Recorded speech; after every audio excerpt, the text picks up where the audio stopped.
tres fases. La fase 1, que es de quiesencia, básicamente, y una cosa que se llama reblandecimiento cervical. La fase 2, que es una fase de preparación para el parto, donde hay otros cambios básicamente a nivel cervical, y la fase 3, que es la de labor de parto en sí. Yo aquí quiero aclarar una cosa, y es para que un poco aclaren la mente, porque sí puede haber un poco de confusión en Williams, a veces es como muy trabalenguas de esta parte.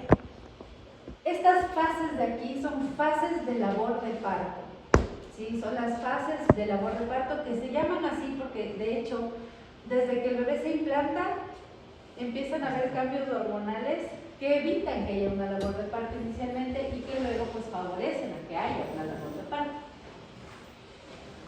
La fase 3, que es la fase de labor, esta se subdivide en 3 etapas.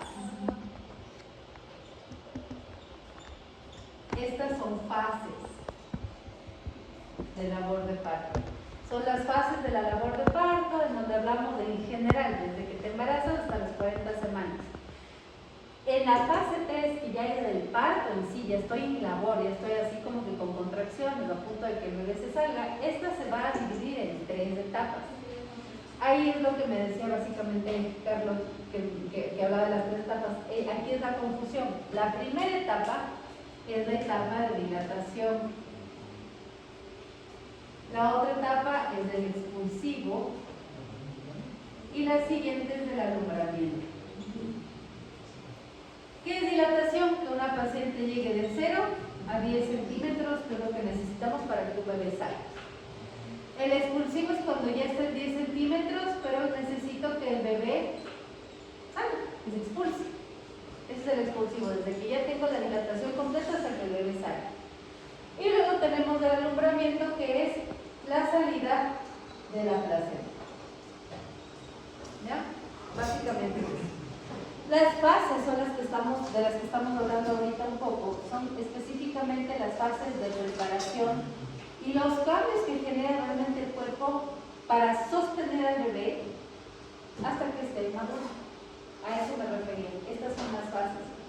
Las etapas son solamente etapas de la fase 3. Y aparte de esto existe la fase 4, que yo no la he puesto aquí, pero existe y se considera como parte de las fases de labor de parto porque es la del puerperio, que realmente es como el retroceso de todo lo que pasa en la fase 2, en la fase 1, pues todo como que vuelve a su estado basal pre-embarazo. Ese es el puerperio. Entonces es importante reconocerlo porque gracias a eso las mujeres vuelven a tener sus órganos del tamaño y la funcionalidad que era antes del embarazo, pues.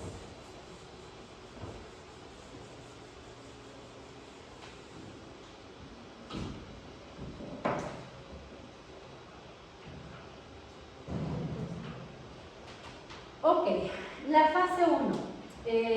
Cuéntenme un poquito, en la fase 1, ¿quién es el que se encarga de generar esta quiesencia o esta como relajación para que el útero no se contraiga? Martín. Y las enzimas que se encargan de inhibir básicamente los procesos de conversión, porque es decir, el estrógeno promueve, en cambio la progesterona en cambio inhibe, porque son los procesos de contracción. Y por eso entonces, en esta primera fase, ¿quién actúa? ¿El estrógeno y la progesterona? O sea, decía que era un balance entre los dos, básicamente. Y dependiendo de cada etapa que haya actuado. Por ejemplo, a través del ácido araquidónico, con el vasopresor 2, había un proceso en que producía contracciones, pero había una enzima que también la frenaba, por ejemplo, la deshidrogenasa. Entonces, en el corio había otros tipos también, por ejemplo, la deshidrogenasa o también esta deshidrogenasa y también la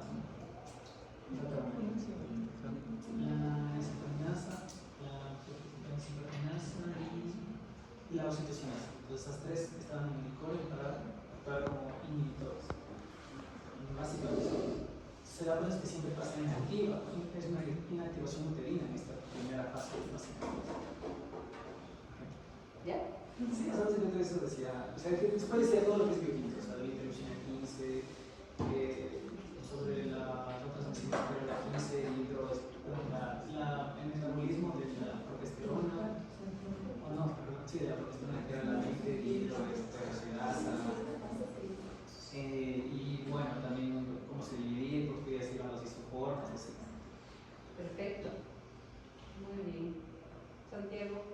Presente.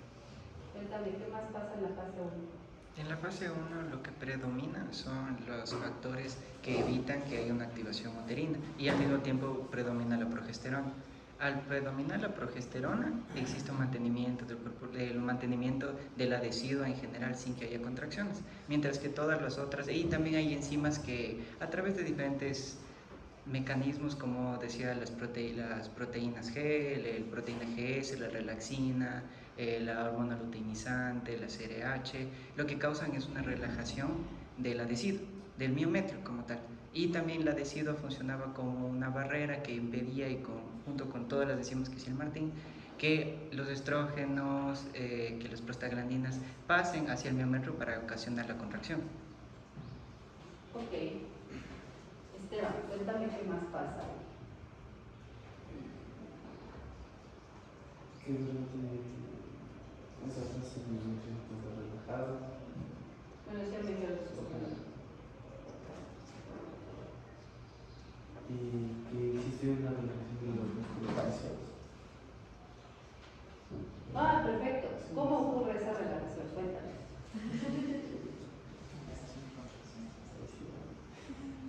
Porque algo ahí es un efecto bioquímico por ahí, es bien interesante. ¿Qué pasa? ¿Por qué no se contrae el músculo?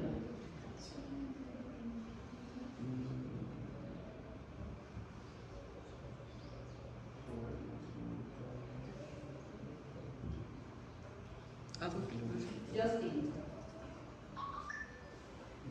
¿Quién es Justin?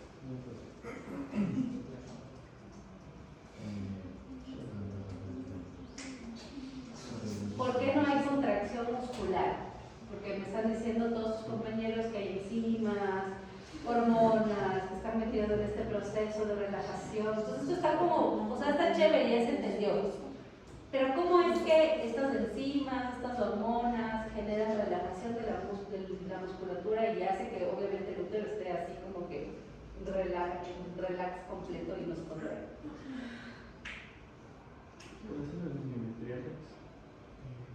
¿Qué pasa? O sea, se quedan en un estado no contráctil, lo cual hace que el músculo les... ¿Cómo dice esto no contrae? Sin calcio. Sí. Hay un cambio. O sea, decía que había una modificación en la actina que pasaba de ser una forma como fibrilar a ser una forma globular. Entonces decía que no era suficiente entrada de calcio y por eso no se daban las contracciones. Eso es lo que explicaba, que había un descenso en la cantidad de calcio intracelular. ¿Ya?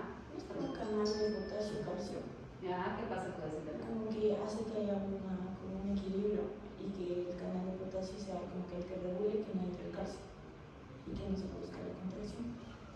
O sea, claro, se decía que tenía que entrar sodio y calcio en ese canal sodio, calcio, potasio, salía potasio. Y también por un voltaje alto que se denominaba BKCA, que se mantenía el equilibrio entre contracción y relajación. Entonces, aparte de la creación de la actina con la miocina, que se unía y evitaban la globulina, y ahí activaban la contracción. Básicamente. Ok. Bueno, hay que idea. A ver. En esta parte de la relajación, como ustedes dicen, hay algunos procesos que ocurren, ¿ya? No me voy a meter tan a fondo, pero sí quiero que se acuerden un poco de lo que significa que una célula esté despolarizada y una célula que está hiperpolarizada, ¿ya? Se supone que en las células hay varios canales para el transporte de iones diferentes, solo que aquí hay iones, y generalmente los canales son como que uno para el calcio, otro para el potasio, otro para el sodio, pero este es un canal medio interesante porque en esta parte de biometría existen canales que son de calcio, de potasio y que también manejan de alguna manera el sodio, pero sobre todo aquí el calcio y el potasio. El mismo canal maneja las dos cosas. ¿Qué pasa en este caso? En este caso lo que haces es como que en la célula, en la pared celular, tú dejas la puerta abierta para que todo salga, pero no para que algo entre. Entonces evitas que el calcio entre dentro de la célula y haya una despolarización celular. Se supone que en la despolarización celular tú tienes, por ejemplo, un gradiente de energía afuera y otro adentro. Pero cuando tú quieres que la célula no se... Eso es para que una célula se contraiga, tiene que haber una despolarización celular. ¿Qué es la despolarización? El intercambio iónico, ¿no es cierto? Que es que salga, el otro entre, hablando por ejemplo del calcio y del potasio. ¿Qué pasa con este canal? Que en este canal sale el calcio, si quiere, sale el potasio, pero no puede entrar el calcio. El calcio no va a entrar jamás a la célula para despolarizar la célula. Como esto no pasa, todos los iones que están afuera van a tener como una misma carga eléctrica y va a estar hiperpolarizada. ¿Por qué se llama así? Porque un polo celular va a tener una misma carga eléctrica. Va a estar hiperpolarizada y cuando la célula esté hiperpolarizada está en relajación. Es como que está así temblando pero no se contrae nunca porque tienes todos los iones aquí afuera y no tienes un cambio básicamente de iones positivos y negativos dentro, simplemente tienes como una hipercarga afuera, el calcio no va a entrar y no va a generar esa despolarización celular.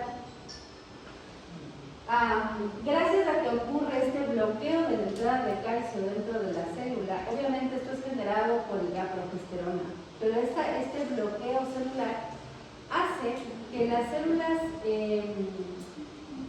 por ejemplo, de la actina, como decía su compañera, tengan un cambio estructural.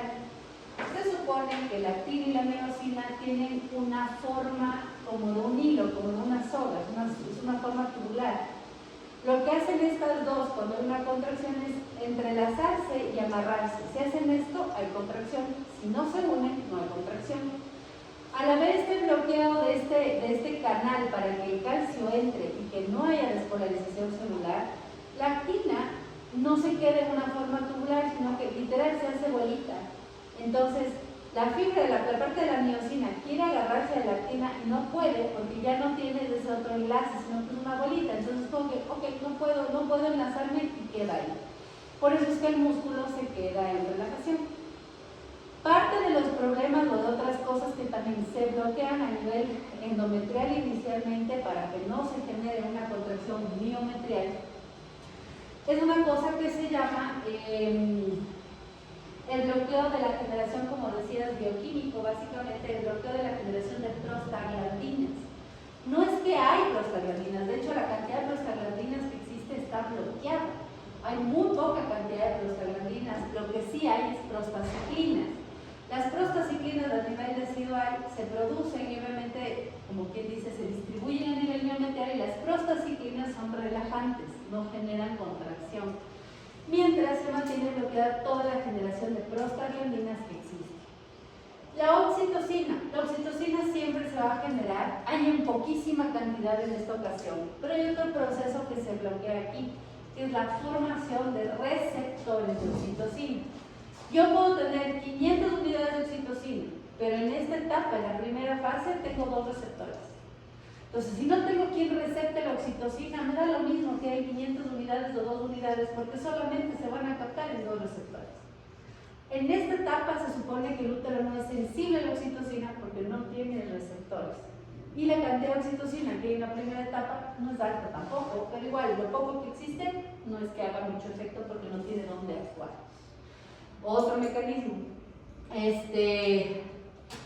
Estos digamos que son parte de los principales como inhibidores a nivel endometrial, residual, como decían, hay enzimas, existe la inhibición de todas estas, ¿cómo se llama? Las proteínas que promueven la contracción, que son las CAPS. Son proteínas específicamente dirigidas a lo que es la contracción del músculo. Y durante esta etapa se encuentran inhibidas todas esas 3. ¿Qué es la caspasa 3? Es una enzima principalmente inflamatoria que inhibe el paso, o sea, está en la decida, pero inhibe el paso de las enzimas pro-contracción, de las CAP, de las proteínas asociadas a contracción. Ok, entonces la caspasa 3 es una de las enzimas, de hecho es la que más se encuentra medio abundante en esta parte residual. La caspasa 3 es la que más se come a las CAPs. ¿Estoy bien? ¿De acuerdo? O sea, al degradar la actina. No degradan la actina, pero cuando hacen esta, ¿cómo se llama? Esta acción, lo que primero alteran son los canales. Alterando los canales y haciendo que las células no se despolaricen,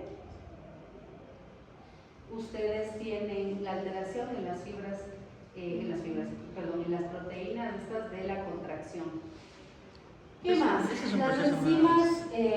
degradan las proteínas de la contracción que por sí también podrían generar una contracción.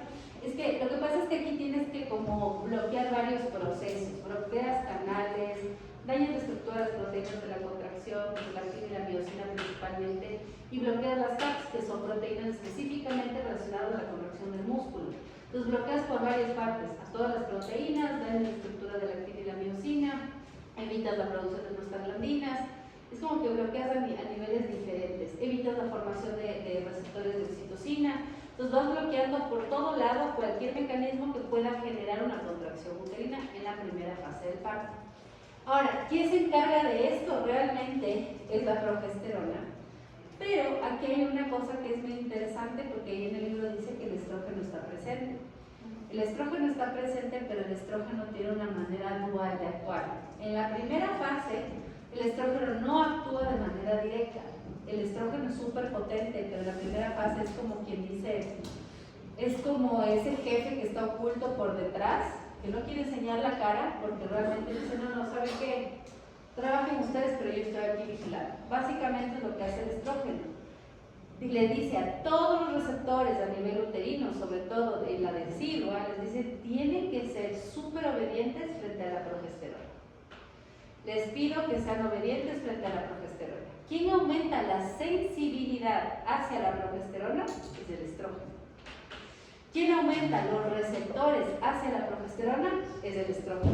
Pero el estrógeno en sí no funciona. O sea, ese rato no es que dice, ya por mí vamos a inhibir. En realidad no. Pero si es que había 10 receptores a nivel de endometrio, genera 500 para que dicen, no, hay que hacerle caso a la progesterona. Entonces, realmente la que genera aquí todo lo que es quiesencia, toda esta relajación uterina, es la progesterona. Pero siempre va a haber ese actor por detrás que le ayuda a la progesterona, pues es el estrógeno, ¿no es cierto? En esta fase nosotros tenemos estos mecanismos que justamente sirven para inhibir el estrógeno promueve la progesterona y esto de lo que se genera esta inhibición de los CAPS. Y tenemos otras, ¿cómo se llama? Enzimas que pueden generar hormonas que también contribuyen a toda esta etapa de quiesencia, que están, por ejemplo, como decían ahí, la HCG, la hormona luteinizante, las prostaciclinas. Hay algunas hormonas, hay algunas que son igual, tienen una acción dual. Por ejemplo, hay una hormona de crecimiento, el cortisol.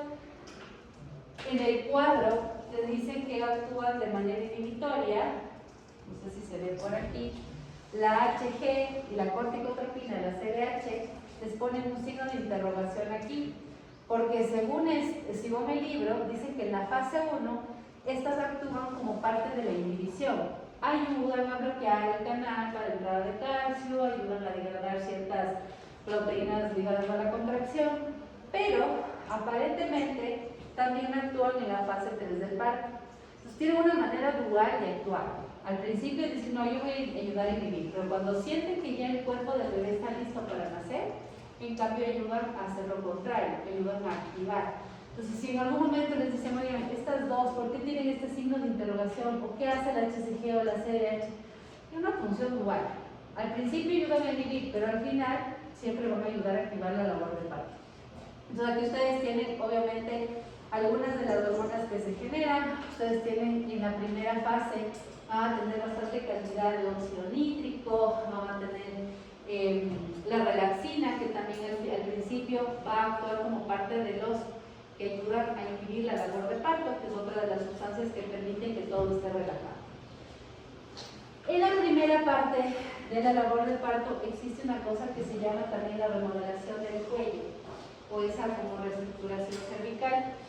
Yo algo les había comentado, no me acuerdo si fue con ustedes en analítico en práctica, que desde el primer momento tienen que haber cambios en el cuello estructurales para generar al principio mayor resistencia, porque yo voy a tener un bebé gigante, voy a tener un peso bastante elevado de intraútero y el útero tiene que aguantar sin abrir el cuello, ¿sí? Imagínense que ustedes tengan, no sé, un globo Y al globo al principio es pequeñito y no le meten nada sino aire.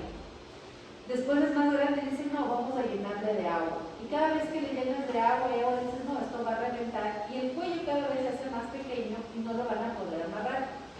El útero, al principio, va a tener un producto de la concepción que es muy pequeño, como ustedes vieron en las primeras semanas. Es un bebé de 3 milímetros, o sea, nada que ver, eso no se va a salir. Pero imagínense un bebé a las 36, 35 semanas, que solo el bebé puede pesar de 2.8 a 3.8 kilos, sumado a la placenta, el líquido.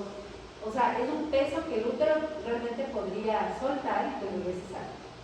El cuello del útero inicialmente tiene un cambio, como les decía, estructural, y lo que hace es que las fibras se hacen un poco más... las fibras normalmente tienen esta forma, son entrecruzadas, ¿ya? Perdónenme, son como... ¿cómo se llama?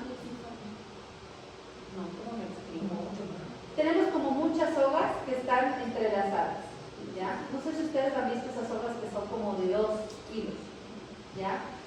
Esas fibras están entrelazadas todas automáticamente, todas. Y una sola está sobre la otra, sobre la otra, sobre la otra, sobre la otra, sobre la otra. Están completamente paralelas. Si ustedes agarran todo esto en sí, es muy difícil romper esas fibras. Al principio lo que hacen es simplemente ayudar a que las fibras sean más fuertes, más resistentes. Y esta disposición que es paralela va cambiando poco a poco de manera gradual. Porque sí, tienes que ser resistente, pero también estirarte un poco por todo el contenido uterino que va a haber, ¿ya? La primera fase, básicamente hasta las 28, 26 semanas que aproximadamente va la fase 1, ocurre todo este proceso de quiescencia y obviamente van poco a poco a reestructurarse esas fibras que estaban completamente paralelas, se empiezan como a no poner paralelas, sino a ponerse más o menos como en red hasta la final de la fase 1. ¿Qué busca hacer esto de cambiar las fibras de estar paralelas a ponerse como una red? Que puede ser más flexible y se puede distender más, pero tiene que ser resistente, no se puede romper. Entonces lo que queremos es que sea menos fuerte de lo que era al principio, pero que resiste y que sea más flexible. Entonces las fibras que estaban así, paralelas, se empiezan a juntar y se empiezan a entrecruzar. ¿Para qué? Para poder hacer más flexible el cuello y que el cuello en algún momento se pueda abrir, ¿ya? Eso pasa básicamente en la fase 1.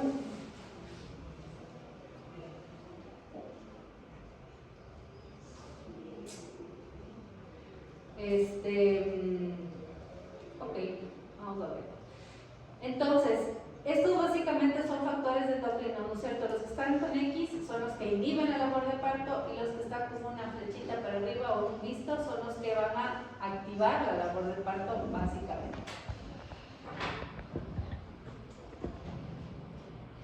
La fase 2 es una fase que se conoce como el despertar uterino.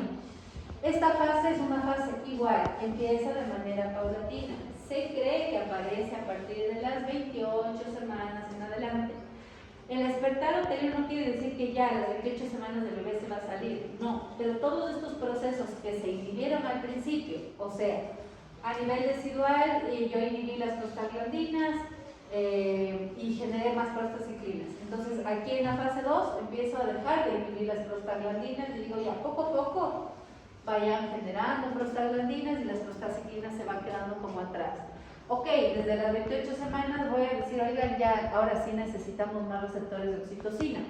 Entonces el estrógeno hace una jugada magistral, coge y les llama a todos y les dice, ya no quiero que le hagan caso a la progesterona. ¿Y qué pasa en la fase 2? Todos los receptores de la progesterona se hacen insensibles a la progesterona. Y la progesterona básicamente ya no tiene cabida. Está presente en altas cantidades, pero ya no actúa a nivel, sobre todo a nivel miometrial, ya no funciona. Es como que la progesterona quiere seguir actuando y a partir de las 28 semanas ya nadie le hace caso, porque ya no hay sensibilidad a la progesterona. Y aquí sí actúa el estrógeno de manera directa, dando retro a todos estos procesos que decíamos, generando más receptores de oxitocina, generando prostaglandinas, evitando que se sigan degradando las proteínas que son de las contracciones, las CAPS, inhibiendo, por ejemplo, esta caspasa 3, o sea, básicamente empieza a quitar todo ese mecanismo inhibitorio para que el útero se vaya despertando poco a poco. Ojo que todos estos mecanismos no los quita de la noche a la mañana, los va quitando poco a poco. Cuando los termina de quitar, la paciente entra en labor de parto. Cuando el cuerpo ya llegó a su máximo de quitar toda la inhibición que se generó en la fase 1, la paciente entra en labor de parto. ¿Ya? Entonces, en la fase 2 vamos a tener más generación de oxitocina, que se genera obviamente inicialmente en la parte de la placenta, porque la placenta genera, es un órgano endocrino completamente, va a generar oxitocina. Vamos a tener progesterona, pero en la fase 2 la progesterona es como que pobre, sigue generándose, pero ya nadie le hace caso. Tenemos la relaxina, que aquí en cambio actúa como una parte, esta también tiene un mecanismo medio dual, porque aquí la relaxina en cambio activa ya los mecanismos para, digamos, para el parto. En esta fase 2, nosotros terminamos de hacer esta remodelación cervical y vamos camino a la maduración cervical. Entonces, el cuello sufre una reestructuración que nosotros, ¿cómo lo veríamos clínicamente? Solamente con un tacto, ustedes se pueden dar cuenta que al principio del embarazo, el cuello es duro, como habían visto ustedes, como la punta de la nariz. Pero al final del parto, si ustedes hacen un tacto sin haber dilatación, pueden sentir que el cuello es súper blandito. Pero eso no quiere decir que se abra fácil, es más blando, pero sigue siendo resistente. Hasta que la fase 2 se termine. En la fase 2, acuérdense que todos los mecanismos que estaban inhibiendo se quitan, se retiran, por eso esto se llama la retirada de la progesterona, que en realidad nunca se va, sino que deja de actuar. ¿Ya? Eso de la retirada es como así le dicen en los libros, pero realmente nunca se va, no es que desaparece o baja, pero ya no actúa porque tenemos básicamente los receptores insensibles a. ¿Qué pasa o qué sucede para que de la fase 2 yo pase a la fase 3? Tiene que haber ya una activación del parto. ¿Ya? Es cierto que estamos quitando todos los mecanismos inhibitorios del parto, estamos haciendo que ya todo se active, ya prostaglandinas y demás, pero debe haber también una señal o algo que desencadene la labor de parto. Hay aparentemente una señal que viene a partir del cerebro fetal. ¿No? Nosotros aparentemente tenemos como que una señal que viene de la cabeza del feto cuando el bebé ya está listo para nacer y aparentemente ya es como que dice, bueno, ya estoy completamente maduro y mi crecimiento es normal. A partir del bebé nosotros obtenemos cortisol. El cortisol fetal, por el estrés del feto y porque dice, ok, yo ya tengo que salir, nosotros tenemos a nivel de la placenta generación de CRH, que decíamos que la CRH al final, extrañamente, activa los mecanismos del parto. Entonces, aparentemente el bebé le da la señal a la placenta y le dice, ¿sabes qué? Ya necesito salir. El bebé como que se estresa, dice, ok, ya tengo que irme. Sale cortisol, el cortisol fetal se recepta por la placenta y la placenta genera CRH para la producción de labor de parto. O sea, como que activar todos sus procesos que al principio había inhibido. Este de aquí es como el proceso que va simplemente a soltar el gatillo para que entremos en la fase 3, que es la fase ya del parto como tal. La fase 2 igual es como que ahí empieza a activarse la oxitocina o solo es igual como la primera. La oxitocina empieza, no es que se activa, sino que empiezas a generar receptores. Básicamente lo que pasa en la fase 2 es que yo tenía, te acuerdas, en la fase 1 2 receptores. En la fase 2 empiezo a generar receptores y cuando ya se acaba la fase 2 para entrar a la 3, yo ya tengo un montón de receptores a nivel uterino. Entonces, la oxitocina que yo puedo empezar a generar de manera intrínseca ya va a hacer efecto. ¿Ya? Y ahí empieza a actuar en los receptores y yo puedo empezar a tener contracciones. Antes no había receptores. Obviamente aumenta también porque la placenta genera oxitocina y el cerebro materno genera oxitocina. Una pregunta, en la fase 2, La progesterona igual pierde sensibilidad nada más, o sea, solo se insensibiliza a Sí. la progesterona, pero es igual que el estrógeno, o sea, están en cantidades normales, digámoslo así, Está en pero lo que cantidades cambia es normales, la no iguales sensibilidad. porque siempre hay más estrógeno. Claro, pero lo que cambia es la sensibilidad. De lo que cambia es la Ah, o sea, sensibilidad. en la fase 1 no hay sensibilidad al estrógeno y en la fase 2 no hay sensibilidad a la progesterona. Sí hay sensibilidad al estrógeno en la fase 1, solo que el estrógeno no actúa. O actúa como se nos dijo de la forma dual, más bien Sí. indicándole los En la factores. primera fase el estrógeno lo que hace es aumentar la sensibilidad de los receptores de la progesterona y aumentar el número de receptores de progesterona. Ah, ya. Pero a partir de la fase 2 cambia esa En función. la fase 2 cambia y dice, ok, todos los receptores que yo generé van a perder de sensibilidad, ya no le van a hacer caso. Entonces se llama retirada de la progesterona, pero en realidad si ustedes cuantifican la cantidad de progesterona que tenía la paciente, yo que sé, a las 20 semanas y luego a las 29, la cantidad no es que baja, se mantiene. Simplemente es que ya no hace, el cuerpo ya no le hace caso a la progesterona. ¿Por qué es importante saber esto? Y ustedes van a decir, "Ay, a mí qué me importa esto, o sea, al final ni me voy a acordar cuando me gradúe". Dato importante, ¿por qué a las personas que tienen amenazas de parto prematuro al principio les da progesterona? Y la progesterona, es cierto que no tiene una evidencia tipo A, pero ustedes van a ver que la progesterona sí te baja las contracciones. Les relaja un montón el útero cuando tienen 16 semanas, 14 semanas, 8 semanas. Dicen, oye, sí, me estaba doliendo, tenía cólicos, por ejemplo, medio fuertes al principio, porque el útero se llena de líquido, tienes el embrión, y dice que tengo miedo de perder a mi bebé, tengo cólicos. Tú le das progesterona y los pacientes se tranquilizan un montón. Es decir, no, ya, de verdad, ya no me duele.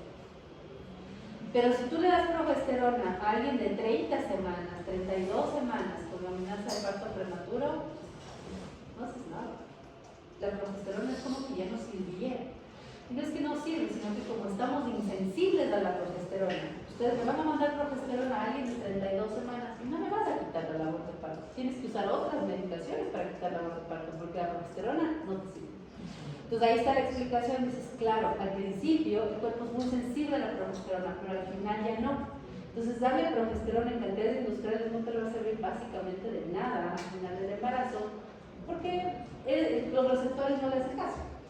Entonces como que entra, sale y no hizo absolutamente nada. Y pasa igual con el estrógeno, ¿no? ¿Cómo? Con el estrógeno. ¿Qué cosa? Porque el libro decía que en unos experimentos en ratones tampoco demostraron que al final del embarazo el estrógeno puede inducir el parto. No, no induce el parto. Por eso no lo usamos tampoco para inducción de parto. Lo que hace el estrógeno básicamente, como les digo, es como mover los hilos, pero al final, como para, por ejemplo, para iniciar la labor de parto, tú necesitas realmente la generación de prostaglandinas y de oxitocina. ¿Quién genera prostaglandinas y oxitocina? Como decía, la parte residual y demás, pero tienes que activarlo de alguna manera y una de las cosas que activa, más allá del estrógeno, es la CRH. Entonces, ¿por qué la mifeprostona sí se utiliza? Se utiliza y es bastante útil al final del embarazo, pero se supone que eso actúa como parte de una prostaglandina, como una prostaglandina. Porque es antagonista el receptor Sí, de la lo que progesterona. nosotros necesitamos son prostaglandinas al final, porque las prostaglandinas son las que van a ayudar a que la paciente dé a luz. Todos esos mecanismos inhibitorios que pasan al principio, básicamente se centran en que la oxitocina y las prostaglandinas no funcionan, no actúen. Porque si tienes suficiente cantidad de prostaglandinas, el bebé tenga 10 semanas o 35, se sale. Las prostaglandinas son lo más poderoso que puede existir para generar un parto. Entonces, en esta fase, como les decía, el bebé va a activarse, va a decir, ok, yo ya estoy listo, la parte de la suprarrenal fetal dice, bueno, genero cortisol porque estamos listos, el cerebro le dijo, vamos afuera, y el cortisol genera CRH a nivel placentario y la CRH estimula, obviamente, la generación de prostaglandinas y estimula la contracción uterina. Esta es una teoría que hasta ahora se maneja bastante porque sabe que, y eso dice un poco Williams también, que cuando tienes bebés que tienen alguna malformación severa y no tienen cabeza, esos bebés no generan parto normal, jamás. Dice que la anencefalia pasa más. En la anencefalia pasa eso, porque nunca van a generar un parto normal porque no tienes básicamente cerebro que mande esa señal y generes cortisol. Entonces, ¿Por qué es un dato importante? Pues si en algún momento se topan con bebé con anencefalia, no van a esperar que la paciente tenga labor de parto espontáneo, te toca inducir, porque nunca van a tener parto espontáneo. Entonces, por ahí sale esta teoría. Ahora, hay otras teorías más. Hay otra teoría de que básicamente, ¿ustedes saben lo que es el surfactante? Sí. ¿Qué es el surfactante? Es una proteína que actúa a nivel alveolar para disminuir la tensión superficial que ejerce cada una de las capas del alveolo. Se enfocas que no colapse el alveolo, que se mantenga abierto. Para mantener la tensión superficial. Para mantener la tensión superficial. El surfactante fetal, ya cuando el bebé está obviamente maduro, se empieza a generar. ¿No es cierto? Entonces, cuando el bebé tiene 37, 38 semanas, cuando ya tiene que nacer, las cantidades de surfactante son mayores. Y acuérdense que el bebé adentro no respira. Entonces, dentro del líquido amniótico nosotros tenemos, además de todo, secreciones pulmonares que están ahí nadando dentro del líquido amniótico, y esas secreciones contienen cantidades de surfactante cuando ya el bebé está maduro. Entonces, se cree que las cantidades elevadas de surfactante generan también activación de la labor de parto. Es como una señal del cuerpo del bebé diciendo, oiga, ya puedo respirar afuera, o sea, ya me pueden sacar. Pues parece que el surfactante genera una cosa que se llama factor plaquetario, si no estoy mal, y el factor plaquetario es un activador de la labor de parto. ¿Ya? Entonces, hay teorías y teorías. ¿Por qué? ¿Y por qué se quedan en teorías? Porque hay mujeres que tienen bebés completamente sanos, completamente maduros, y no generan labor de parto. Entonces es raro, pero ya tiene 41 semanas y la señora sigue caminando campante y no le da ni una triste contracción real. Pero ¿y el bebé no tiene hidronefrosis o tiene agenesia renal?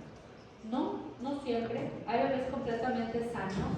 Claro, si alguien estuviera con un problema suprarrenal o algo, puedes entender que tampoco genera una labor de parto. Pero hay bebés sanos completamente, con mamás sanas, y a veces dices, no se genera la labor de parto de manera como espontánea, entonces, nada, te toca a ti hacerlo. Dar medicación para que se genere la labor de parto. Por eso esto se queda en teoría. ¿Por qué teoría? Porque esto del cerebro fetal y la parte del surfactante se ve como que en los estudios y en los casos que sí coincide bastante, pero también hay casos en los que no se da. No hay un nivel estimado de cortisol que mande la señal para inducción de parto, o sea, no existe ese problema. ¿Sabes que esto del cortisol también nace del hecho de que cuando un bebé tiene sufrimiento fetal, a veces genera solito la labor de parto?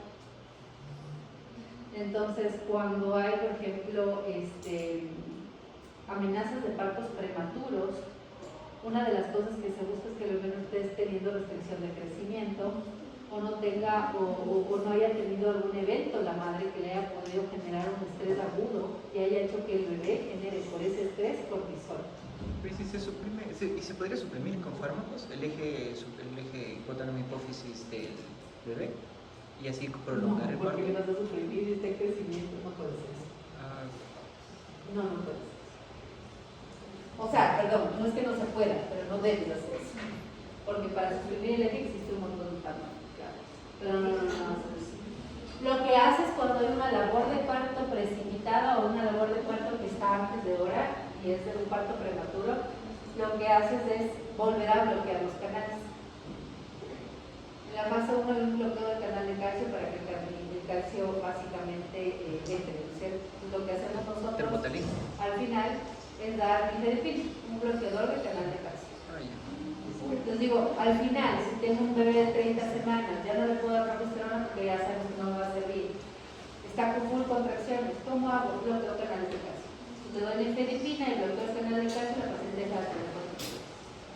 Ahora se entiende por qué no le doy progesterona todo el tiempo, porque al final no me va a servir. Lo que hago y lo que siempre me va a funcionar es bloquear canales de calcio, que ya se desbloquearon para las 30 semanas. ¿Ya? ¿Para qué se duele?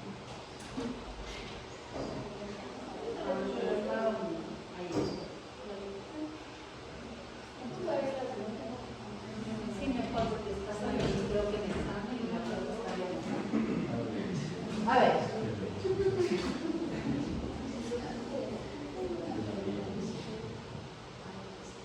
Ok, sí. O sea, así creo que el filipino, al final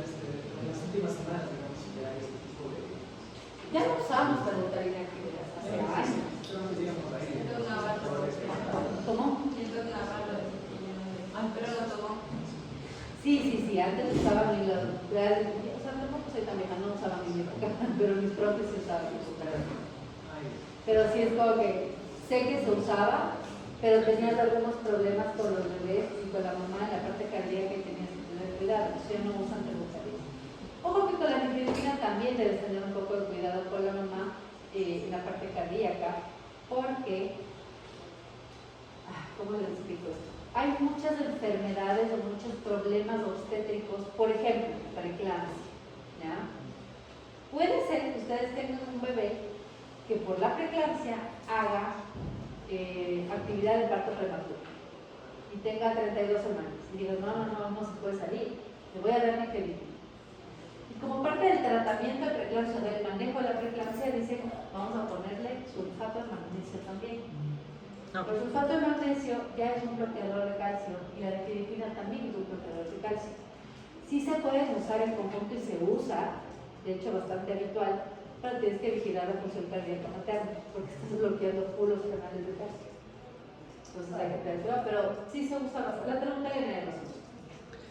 Nosotros, ¿hasta qué punto de bioquímica tenemos que saber para esta materia? O sea, tenemos que ¿Que se acuerden de los canales? ¿En serio es suficiente? Que se acuerden de los canales, que se acuerden de todo lo que es eso de las enzimas, de eso que se sepan cuáles son las enzimas que generan la degradación de las CAPs. Al menos hay algunas que son importantes por ahí, una terotonina. Hay algunas interesantes que son las que me interesan. La conexina Que se 43, eso. la conexina 43, todo eso. Okay. Que se sepan cuáles son y para qué sirven. Pero Doc, eso no me quedó claro. O sea, son como diferentes vías, o puede haber tanto la de la proteína G como la de la A la final todas progesterona. desembocan en lo mismo, en que no haya contracción del miometrio. Todas a la final lo que van a generar es la unión de la quina con la miosina, porque esa es la contracción uterina. Las prostaglandinas, las CAPs, todas estas lo que van a hacer al final es generar la unión de la quina con la miosina. La decido tiene un papel más inmunológico, se podría decir. Tiene un papel súper inmunológico, O sea, pero por eso tiene bastante. tiene el papel inmunológico, pero a nivel como de prevenir las contracciones prematuras de parto. Sí. O sea, cumple con la misma función. O sea, secretando las mismas enzimas, las mismas deshidrogenasas, inactiva las otras enzimas. ¿No? La deshidrogenasa es una de las enzimas más importantes para desactivar, como decía tu compañero. Es una de las enzimas que está ahí, pero de hecho es la principal. Hay más, hay muchas más, pero es una de las principales que se ha detectado. Esteroide deshidrogenasa.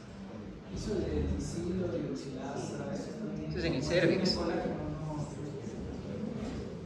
A ver, con respecto a las fibras de colágeno y esto de la maduración cervical, los proteoglicanos y todo demás, no salgo mucho lío. Ahí lo que me interesa es que sepan cómo es la reestructuración de las fibras de colágeno. Porque realmente ahí cuando te hablan de todas las proteínas, al final lo que te quiere decir el libro es que lo que pasa ahí es que hay una reestructuración de las fibras de colágeno, nada más. Que las fibras estaban así, se van poniendo así, y al final, cuando termina la maduración cervical, las fibras ya ni siquiera están entrelazadas, ya no se tocan entre sí. Cada fibra está así como... Porque es encima la lisiloxidasa, esa es más como profibrótica, ¿verdad? ¿La qué? La lisiloxidasa. Sí. Y el colágeno es 1 y 3, el que hay en el cervix. Ahí. Aquí tenemos entonces que cuando esto sucede, vamos a pasar de una a lo que es la activación del parto. Cuando ya desencadenamos la labor de parto, quiere decir que una paciente ya empieza con contracciones verdaderas.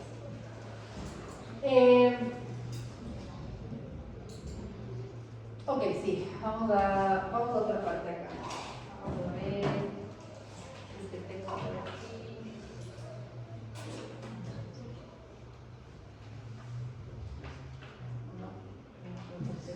Y el polidramnios. Entonces, ¿por qué el polidramnios también induce parto prematuro? Por la hiperdistensión de las fibras. Pero también los mecanorreceptores son otra señal que puede inducir el parto. Sí. Por eso es que antes les ponían el codo o algo así. Mecanorreceptores, y cuando hay una distensión exagerada de la parte residual, tú puedes tener generación de prostaglandinas. Entonces el lío es que la decidua tú tienes, se supone que bajas a tope la producción de prostaglandinas, o al menos de las que generan contracción, Pero cuando hay una hiperdistensión de las fibras, tú puedes generar contracción porque a la final puedes liberar de alguna manera las carbohidratos. Entonces, todo lo que sea hiperdistensión uterina, polidramios, macrosomía fetal, lo que ve con hidrocefalia, tumores, todo eso puede generar actividad de parto prematuro. Y por eso hacían lo que les ponían el codo ¿Cómo? para dar a luz. Esa maniobra en la que le empujaban con el codo al otro de la mamá. Ay, no, eso no se hace. Pero ya No, no se hace, pero por eso lo hacían como con esa explicación. Ok, si es que esto sucede o sucede lo de la parte del, ¿cómo se llama?, del surfactante, ya el bebé pasa de la fase 2, bueno, la mamá pasa de la fase 2 a la fase 3. La fase 3 es ya lo que es parto. La fase 3 quiere decir que la paciente ya tiene contracciones reales. Aquí les voy a hacer como un recuento de qué tipo de contracciones existen. Existen las contracciones tipo 1. Mejor. Existen las contracciones tipo A, B y C. Las contracciones tipo A, ¿cuáles son? Si leyeron De los Braxton capítulos Hicks. deben saber. Las de Braxton Hicks, ¿no? ¿Las qué?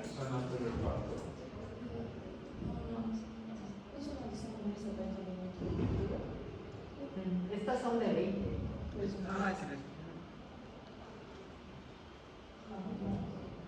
Las contracciones tipo A son contracciones que están descritas en los libros. Ustedes, si es que leen el otro capítulo que sigue a lo de las fases de labor de parto, van a leer así, pero a ver, se supone que el útero estaba en quiesencia. Es cierto que el útero está en quiesencia, pero al final es un músculo que debe mantener un tono basal, ¿ya?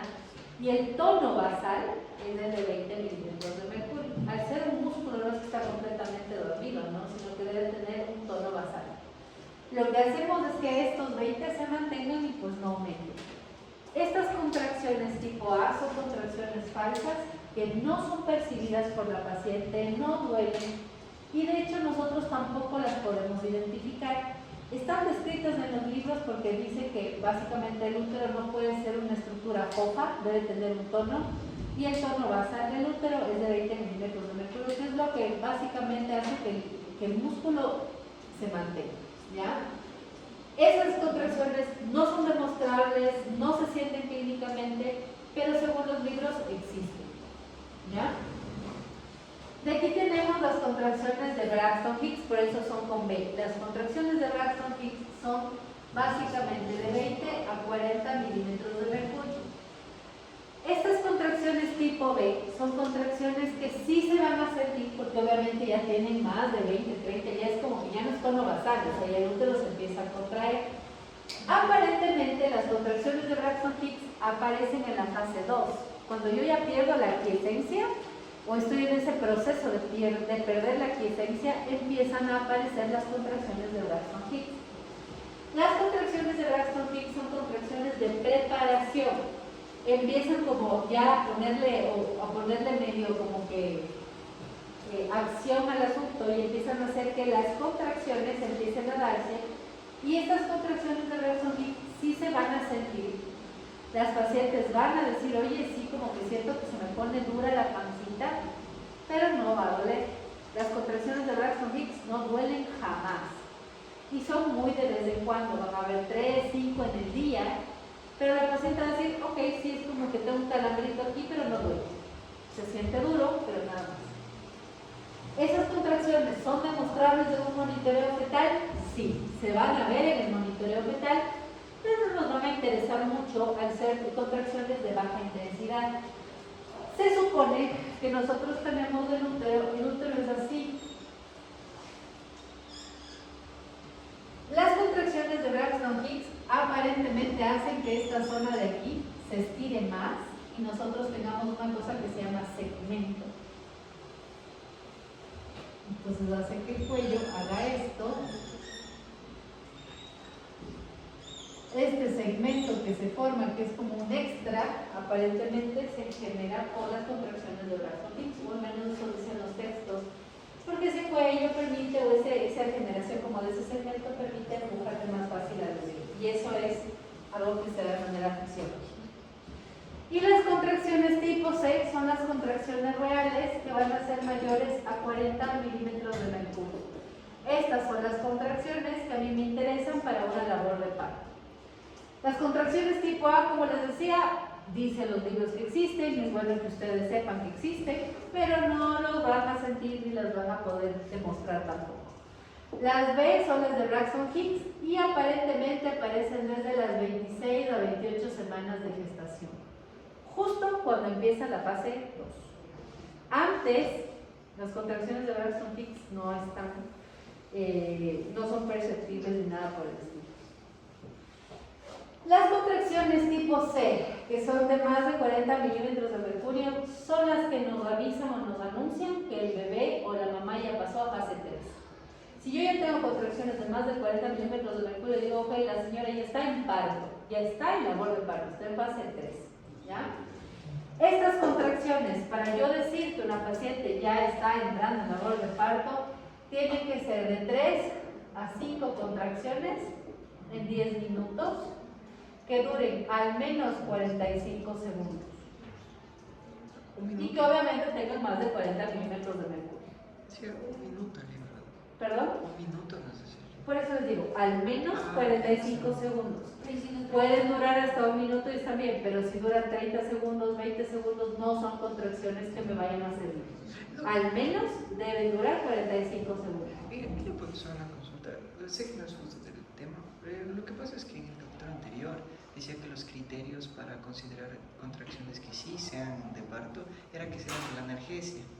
¿Que sean con qué? Que se dan con la analgesia. ¿Qué relación hay con eso? Que se dan con analgesia. O sea, que las contracciones de Braxton Hicks iban a ceder con la analgesia, según el Sí, pero no necesitas dividir una contracción de Braxton Hicks. Sí, claro, una contracción que es real no se va a dividir con nada. A ver, ojo, las contracciones reales solo se van a dividir con nifedipina, no con analgesia. Y además es como un poco contradictorio lo que les estoy diciendo. Si les digo que las de Braxton no duelen, ¿por qué les va a doler la analgesia? No sienten, las pacientes solo van a decir como que esto está duro, bueno, o sea, no genera dolor, no genera molestia, no genera nada. Entonces el analgésico no tendría sentido. Las contracciones reales con analgesia no van a pasar, tal vez como una nifedipina o algo cuando es preparto, pero cuando es antes de la hora que debería ser, pero... Ok, entonces, ya conociendo esto, se supone que vamos a pasar a la fase 3. Nosotros tenemos ahí lo que les había dicho al principio. Aquí tenemos etapas del parto, esto es diferente. Las etapas del parto sí son las etapas de la dilatación, que es la etapa 1, la etapa 2, que es el expulsivo, y la etapa 3, que básicamente es el alumbramiento, ¿ya?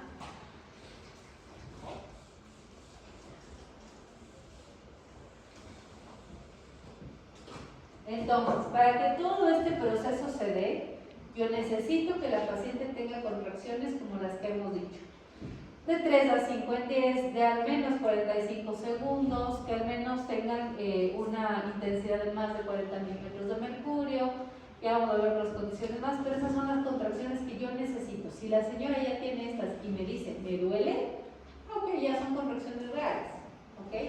Entonces, para decir que está en etapa de parto, lo que les dije, 3 a 5 en 10, más de 45 segundos y que tenga más de 40 milímetros de mercurio. La primera etapa es la de dilatación. La primera etapa de dilatación es una etapa, es la que más se va a demorar. La etapa de dilatación es la que más tiempo nos va a llevar hasta que una paciente dé a luz, ¿ya? En la etapa de dilatación nosotros tenemos, no les quiero confundir, pero en la etapa de dilatación también hay fases, ¿ya? Porque no, la dilatación no siempre es así súper rápida. La dilatación se divide. Sí, el borramiento se da así, el borramiento se da aquí. Ahí está las de Albert, Braxton Hicks.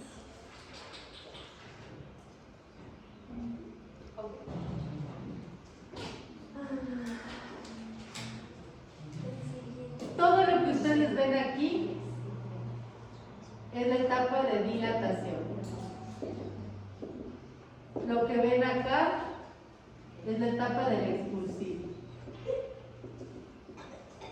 Y esta es la etapa del alumbramiento. ¿Ok?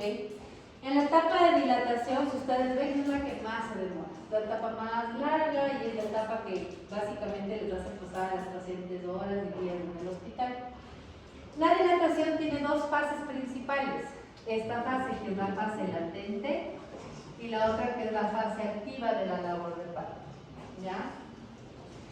¿Qué es eso de la fase latente y la fase activa? En la fase latente el cuello termina de madurar. Ustedes se acuerdan que vimos ese cuello que al principio decía reblandecimiento cervical, luego decía inicio de maduración, y en la tercera fase supuestamente, en la tercera fase se termina de madurar el cuello.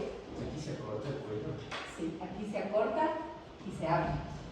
Entonces, aquí en la etapa, en la fase de labor de parto y sobre todo en esta que se llama fase latente, aquí va a ocurrir o va a terminar de darse la maduración cervical, que es súper importante para que el cuello se pueda abrir. Vamos a pensar que el cervix es un cilindro, es igualito a un cilindro, tiene un orificio cervical interno, un orificio cervical externo. Pero es un cilindro que inicialmente es un cilindro súper duro. Para que esto se abra es medio complicado, a pesar de que el bebé con la presión de la cabeza también colabore, si esto está durísimo no se va a abrir jamás. ¿Qué pasa si este cuello ya no está así de duro, sino que está súper blandito? Ustedes no sé si aquí cocinen, pero alguna vez han cocinado, ¿no? ¿Han visto cómo se ablanda la carne? Antes de darle golpes a la cabeza. ¿Qué creen que pasa con el útero con las contracciones? Las contracciones es como darle golpes y golpes y golpes y golpes para que la carne se ablande. Esas contracciones generadas por la prostaglandina hacen dos cosas a nivel del cuello.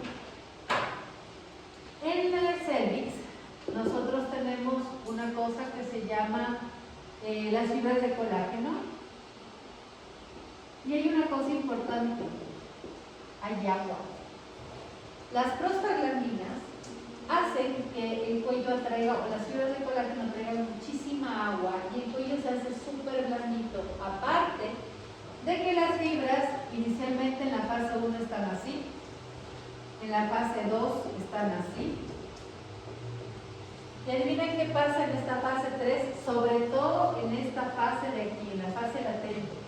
Las fibras ya ni siquiera tienen conexión entre sí. Las fibras de colágeno están, pero se desorganizan de tal manera que no se conectan entre sí. Y es un tejido que básicamente, como están las fibras así, simplemente se abre. Y eso es gracias a los golpes que le dan las contracciones. ¿Ya? Pues la maduración se termina de dar en esta fase y eso pasa. ¿Por qué es importante explicarles esto? Porque todos pensarían que cuando sale un bebé con una cabeza de casi 10 centímetros más, te va rompiendo el cuello. Y si rompes las fibras de colágeno, la pregunta sería, en los siguientes partos, todas tendrían insuficiencia cervical, o sea, todas tendrían como que ese chance de parto prematuro, porque ese cuello ya estaría roto, insuficiente, ya la primera vez se rompió, ya en los otros partos como que no se rompe, porque aquí lo que hace es desorganizar de tal manera las fibras que cuando el bebé sale solo se distiende y se abre.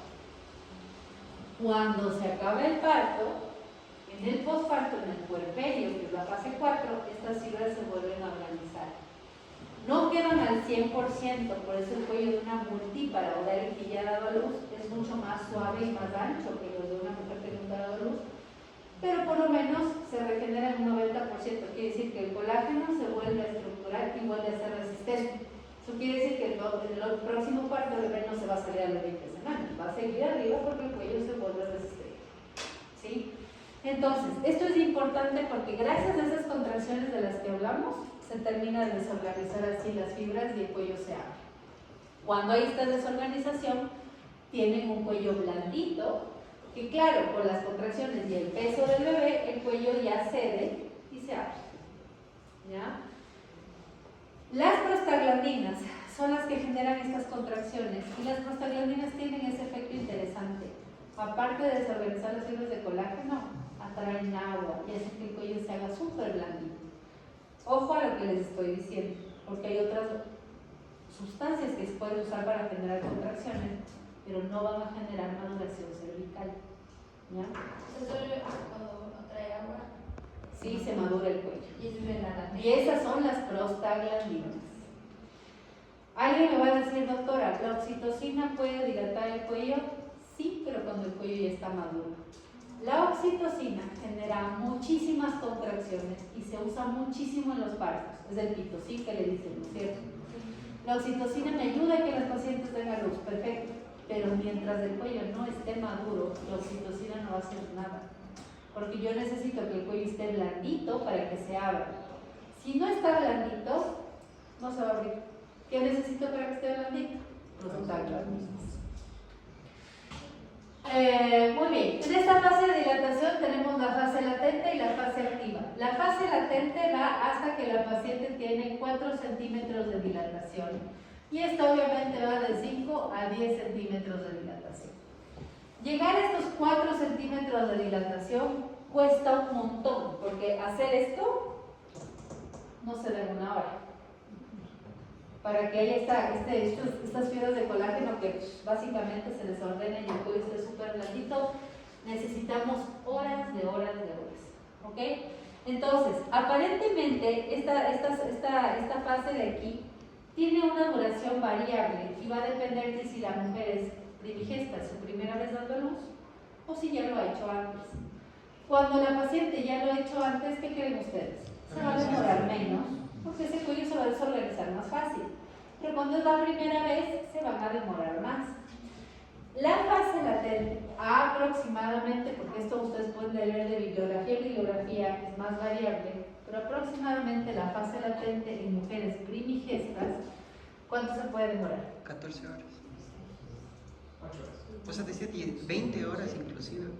O sea, el libro decía 20 horas, pero Pongamos no. hasta 18 horas como un tope, pero si hay bibliografías que te dicen hasta 20 Pero la horas. OMS decía que ahora la velocidad de dilatación es 1 centímetro por hora. Ah, sí, pero ya vamos a eso. Entonces aquí básicamente son 18 horas, aproximadamente. La media, aproximadamente, es como un tope las 18 horas, hasta 18 horas. Y aproximadamente puede ser de 14 a 16 horas. Pero imagínense ustedes, solo para dilatar 4 centímetros, te vas a demorar 18, 16, 14 horas. Es un montón. Okay. Y las multíparas tienen un tope de 12 horas. Pueden demorarse menos, pueden demorarse 10, 8, 6, pero imagínense, igual es un montón de tiempo. Pero es el tope de las multíparas. Sí, este es un tope. Pero no es 14 de multíparas. Hasta 12. ¿Dice Williams 14 o Sí, 14? 14. Pongámosle 14. Para que no haya problemas con su bibliografía. Estas fases se demoran, como ustedes ven, su buen tiempo. Luego vamos a la fase activa. Pero En la fase... una preguntita, perdón que le interrumpa. El libro decía que las multíparas hacen dilatación y borramiento al mismo tiempo, pero que las nulíparas primero borran por completo y después dilatan. Pero eso nosotros cuando hagamos el examen físico, entonces en la multípara, digámoslo así, no tenemos que confiarnos de eso porque ella ya va a estar dilatando, pero el borramiento va a estar al 100%, me imagino. A ustedes lo que les al importa es la 20%. dilatación, básicamente. El Ay. borramiento también tiene que ver, pero no es que determine tu accionar. Ah, El proceso normal es que primero borre, o sea que el cuello se haga, como decía Carlos, más delgadito y luego se abra. Ese es el proceso normal y el que van a seguir todas las mujeres que van a dar a luz por primera vez. ¿Ya? Pero las mujeres que ya han dado a luz antes, como yo les decía, el cuello sí como que se reestructura nuevamente, pero no al 100%. En esas pacientes las contracciones pueden primero, como ya es un cuello medio blando, pueden primero dilatar y luego borrar, luego hacerlo delgadito. Las pacientes que ya han tenido bebés antes no siempre siguen esa regla de primero borrar y luego se abre. Como ya es un cuello que ya fue alguna vez maltratado, por así decirlo, se puede abrir sin necesidad de tanta maduración, ustedes no lo crean, porque ya es un cuello que a la final alguna vez se maduró y se reestructuró. Por eso es lo que tú dices, algunas pueden primero dilatar y luego borrar, pero cuando alguien va por primera vez, la regla es que borran y luego dilatan porque no hay otra manera. Pero nosotros ahorita solo nos interesa la dilatación. O sea, vas a tener que ver dilatación y borramiento, pero si es que está más borrado o menos borrado, tienes que siempre compaginarlo con la dilatación. Tú puedes tener una dilatación de 2 centímetros y un borramiento del 80%, lo cual no te dice que el bebé está cerca, pero sí estás en 2 centímetros. Te falta un montón. Así el cuello esté en 80%, tú tienes que dilatar 10 y borrar 100. Y la dilatación y el borramiento no son paralelos. No es que si tengo 5 centímetros borra 50, mentira. Puedo tener 3 centímetros y tener borrado 80. O puedo tener dilatado 6 centímetros y apenas borrado el 50%. Uno seguro falta un montón. A pesar de que estemos como que en la mitad del camino, el borramiento no siempre va de la mano con la dilatación. Y en esta etapa, las primigestas se van a demorar ¿hasta cuándo? ¿En cuál? En la fase activa. En la activa, 2 horas. 2 por aceleración, 2 por pendiente máxima y 2 por Bueno, en desaceleración. total. 4, no 6, 2 por 6. Tenemos un máximo de 8 horas, bueno, aquí de hecho es hasta más. De hecho, en la fase activa en las mujeres multípares puede llegar hasta 6 a 8 horas como tope, y en las primigestas puede llegar hasta 12 horas. Esto como tope. O sea, si ustedes suman en la primera etapa, en la primera, por ejemplo, en la fase latente y en la fase activa, la primigesta puede demorarse 20 horas, tranquilamente hasta terminar su dilatación. Y la multípara puede demorarse básicamente igual unas 20 horas, pero 30 horas arriba y abajo 20 horas, si es que, digamos que nos vamos a los topes máximos de tiempo. Este es como el máximo de tiempo que se puede demorar una primigesta y una multípara en terminar de dilatar, de 0 a 10. Entonces,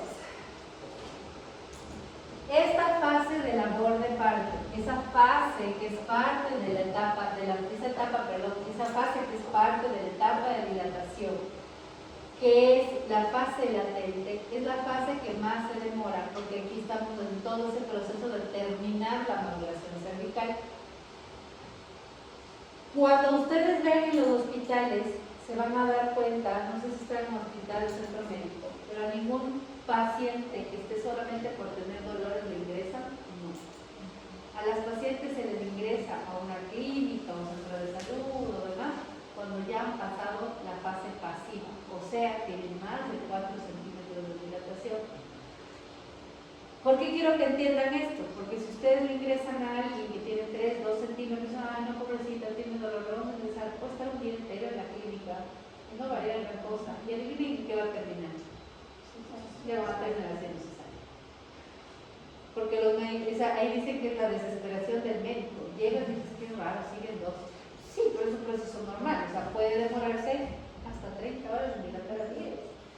El problema es que en los hospitales, por el número de camas, tampoco es que puedas ocupar una cama 12, 18 horas para alguien que recién va a dilatar 4. Entonces, eso a veces la gente no lo entiende, pero aquí el reglamento es que cualquier persona es admitida al hospital o a la clínica cuando ha pasado a la fase activa. Mientras esté en fase pasiva, señora, dese una vueltita, vaya a su casa en fase pasiva. Si la paciente ya tiene 5 centímetros o más, se ingresa de vuelta, porque ya sabes que entra en fase activa y eso se puede demorar menos. Además, en la fase activa, ustedes ya van a tener el descenso de la cabeza fetal, ya el bebé encajando o bajando, puede estar encajado desde antes, pero el descenso se va dando ya en la fase activa y necesitas ir viendo cómo está el bebé. Entonces ya está para monitorización intraparto, se les mete a los 5 centímetros. Cuando llegas a 10 centímetros, has llegado a la fase del expulsivo, que es la segunda etapa de la labor de parto. Este sí, ¿cuánto se demora? 2 horas. Este sí son 2 horas. Perfecto. Eso es 2 horas de primigesta y puede ser. Y en las multíparas te ponen 1 hora, pero puede ser que te demores 20, 30 minutos tranquilamente.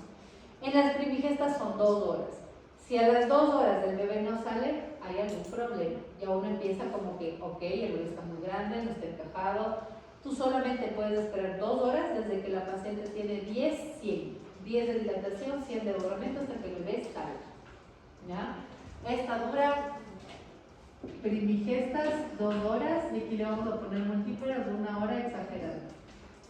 Y el alumbramiento es específicamente la salida de la placenta. El alumbramiento se cuenta desde que el bebé sale hasta que la placenta sale. Existen 2 tipos de alumbramiento, y bueno, se los cuento para cultura general, pero existía un alumbramiento que es el alumbramiento pasivo y el alumbramiento activo. El alumbramiento pasivo era que nosotros ya salía el bebé y te quedabas sentado esperando a que la placenta salga por sí sola y no hacías nada ni le ponías nada. El lío del alumbramiento pasivo es que había mucha hemorragia posparto. Ahora se hace todos hacemos alumbramiento activo. Es una regla que nos pone la OMS para evitar hemorragias posparto. El alumbramiento pasivo tú podías esperar hasta 1 hora. En el alumbramiento activo, que es el que hacemos ahora, son solamente 30 minutos. Entonces, desde que el bebé sale, yo tengo 30 minutos hasta que la placenta se despegue y salga por sí sola. Que en general salen los primeros 3 a 5 minutos, la verdad, pero pueden esperar hasta 30, que esa es la norma general de la OMS. ¿Qué es eso del manejo activo? Ya se los voy a explicar. La parte del manejo activo es que nosotros, cuando el bebé ya saca la cabeza y el hombro, vamos a poner oxitocina para que la placenta se despegue más fácil. Y vamos a aprender, cuando atendamos partos, una maniobra para ayudar a que la placenta salga completa y que no salga con todo el útero. Ya vamos a aprender eso. Es el masaje que hace así. ¿Masaje no? O sea, no. Porque es como que le hacen no sé. No es un masaje, es una sujeción del fondo del útero. Ponen la mano arriba para sujetar el fondo del útero y que el útero no se salga con todo el placer. Ya no sé.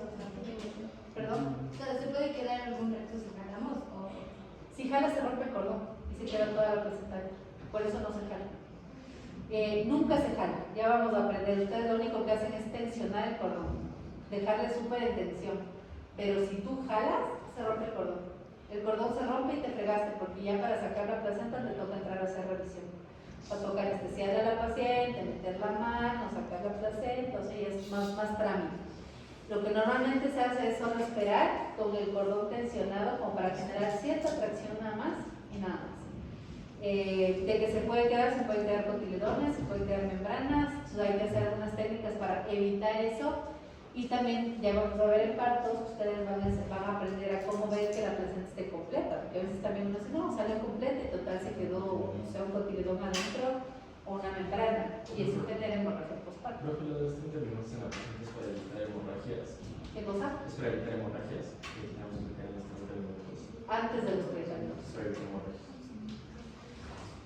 De hecho, esa fue una parte de los objetivos de la OMS hace años y funcionó, siendo esta como que una de las causas de hemorragia postparto. Uno es que se ha quitado la hemorragia postparto porque hay otras causas, sobre todo la parte de, ¿cómo se llama?, del tono, que es algo que a veces no puedes predecir. Entonces, no es que se ha terminado eso, pero han bajado bastante con esto de manejo activo, que es poner oxitocina cuando el bebé ya saca la cabeza y el hombro, y hacer esa maniobra que luego vamos a aprender, que se llama de tracción contra tracción. Entonces, siempre en la parte de dilatación importante, en esta fase de la labor tenemos etapas: etapa de dilatación, expulsivo y alumbramiento. La de dilatación tiene 2 fases, la fase latente y la fase activa. La fase latente es la más larga y por eso es que en la fase latente no se hospitaliza a nadie porque aumenta las tasas de cesárea. En la fase activa se hospitaliza y se monitoriza. La parte del expulsivo dura 2 horas y la del alumbramiento dura 30 minutos.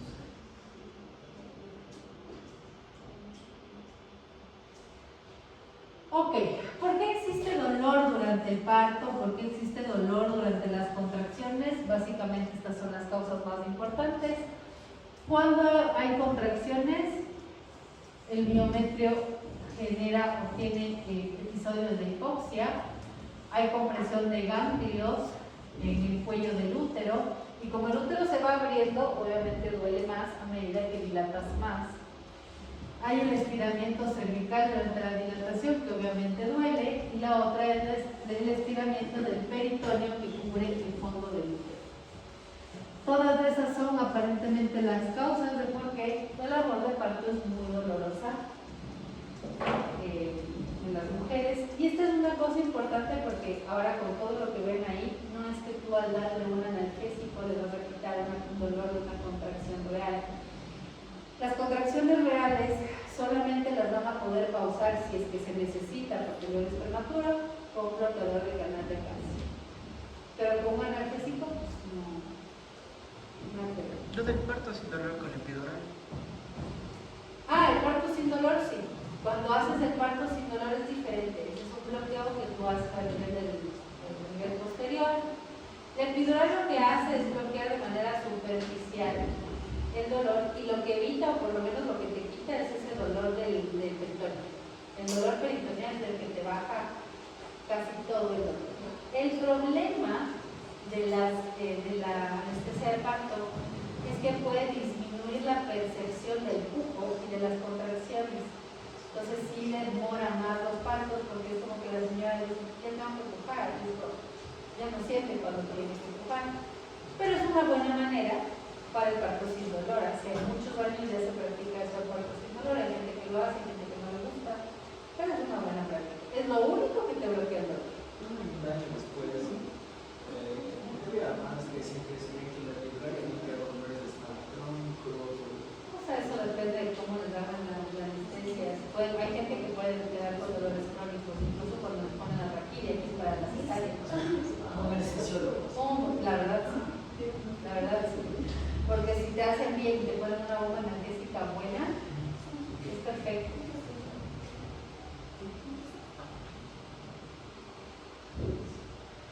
Ok, y a partir de aquí, después de la dilatación, nosotros tenemos, como les decía, la fase activa.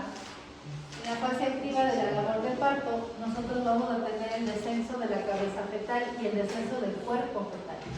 Esto lo van a ir a leer, esto lo vamos a ver un poco también en la parte de la práctica, que se llaman los movimientos cardinales. Los movimientos cardinales es como el bebé va descendiendo a través del canal de parto y hace ciertos movimientos para poder pasar el canal de parto. No sé si ustedes se dan cuenta aquí, pero aquí es como una J. El canal de parto tiene la forma de una J. Esos son los planos de Hodge. ¿Cómo? Esos son los planos de Hodge. Sí. No, los planos es para ver dónde está la cabeza. Ah, Pero estos son los movimientos cardinales. Los movimientos cardinales son movimientos en general que hace el bebé para poder salir. Obviamente, mientras hace los movimientos cardinales y la cabeza va descendiendo, podemos ver los planos de Hodge. Esto puede generar distosis, claro. Cuando lo hace mal, sí. Cuando hace mal los movimientos cardinales, el bebé puede generar distosis. Entonces, dentro de los movimientos cardinales que vamos a ver después, básicamente el uno es del encajamiento, que es ya cuando el bebé mete la cabeza detrás de la síntesis del pubis y empieza a encajar. Luego tenemos la parte del descenso de la cabeza del bebé, una cosa que es la rotación interna, flexión, rotación externa, extensión, la parte de una rotación externa y la restitución, que es la salida del bebé. Son 7 movimientos cardinales específicamente que el bebé hace para poder salir. Dentro de estos movimientos cardinales, como yo creo que les decía en la práctica, una de las cosas es que el bebé tiene que flexionar la cabeza, pero a veces no flexiona y hace esto y se queda deflexionado. Cuando deflexiona la cabeza ya ni siquiera encajan, porque se quedan arriba y pues ya no hay manera de que entren en el estrecho superior de la pelvis. ¿Qué más? Dice la asociación entre la segunda etapa prolongada y los valores bajos en el test de agua en el primer minuto. Eso quiere decir que la parte del expulsivo solo puede durar 2 horas por esto. Si yo me demoro más, puedo tener problemas de hipoxia en el bebé, puedo tener desgarros perineales, puedo tener hemorragia postparto, porque el bebé no se puede quedar en el canal de parto más de 2 horas. Por eso es que el expulsivo decíamos que básicamente es de 2 horas. La duración media de la segunda etapa en mujeres sin anestesia es de 54 minutos, en las multíparas 18 minutos, en las multíparas. Ojo que cuando ponen epidural puede demorarse más. La anestesia epidural, lo que me preguntaban que es para el dolor, puede ayudar, es buenazo para que la gente diga, oh, tuve un parto sin dolor. El problema es que no se usa de etapas muy tempranas, siempre tienes que usar la de ley fase activa para empezar. Segundo, te demoras más, como les decía, pierde la percepción del pujo y del dolor, entonces eso hace que todo dure más o que te demores mucho más. Y sí, esa anestesia a veces puede hacer que los bebés dentro de la pancita tengan bradicardias y la frecuencia cardíaca fetal baja bastante. Si eres un médico que ya practica con anestesias de ese tipo, no te vas a asustar. Pero cuando eres que por primera vez desde, ya pongan en video y ves que la frecuencia empieza a bajar y a veces baja por debajo de 110, 100 y entras en pánico y se sale. Pero es una anestesia que sí les puede bajar la frecuencia cardíaca, por eso es que no todos la utilizan, pero es una buena, digamos, método para quienes quieren parto sin dolor. El alumbramiento, como decíamos, existe el DO, el que es manejo activo y pasivo. En el manejo activo está esto que ustedes me dicen que es como un masaje, que realmente no es un masaje, es como poner tu mano, este de aquí es el útero, ¿ya? Y lo que ustedes hacen es presionar, aquí está el fondo del útero, uno presiona antes del fondo con la idea de mantener el fondo arriba para que no se venga con todo. La placenta, ¿se acuerdan que hablábamos de cambios fisiológicos? Que la placenta a la final actúa como un tumor que se mete así, en la parte residual. Si está súper metida en la parte residual, cuando ya doy a luz, hay la posibilidad de que no se desprenda tan fácil, y cuando yo jalo, si cometo el error de jalar la placenta no se va a despegar, sino que va a jalar todo y pared. Y a veces hay una cosa que se llama inversión uterina. Ustedes están ahí esperando que salga la placenta y de pronto ven el útero que empieza a salir. Eso es muy grave, porque eso es mortal, una causa de hemorragia postparto. Entonces lo que haces es sujetar el fondo y traccionar el cordón un poquito y esperar que se desprenda y salga.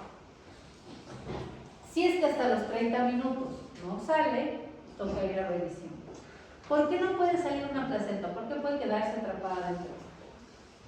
Porque se insertó en el primer tercio del útero durante la gestación. Eso es el libro.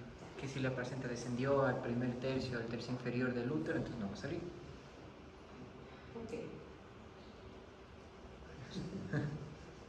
¿Por qué se puede quedar?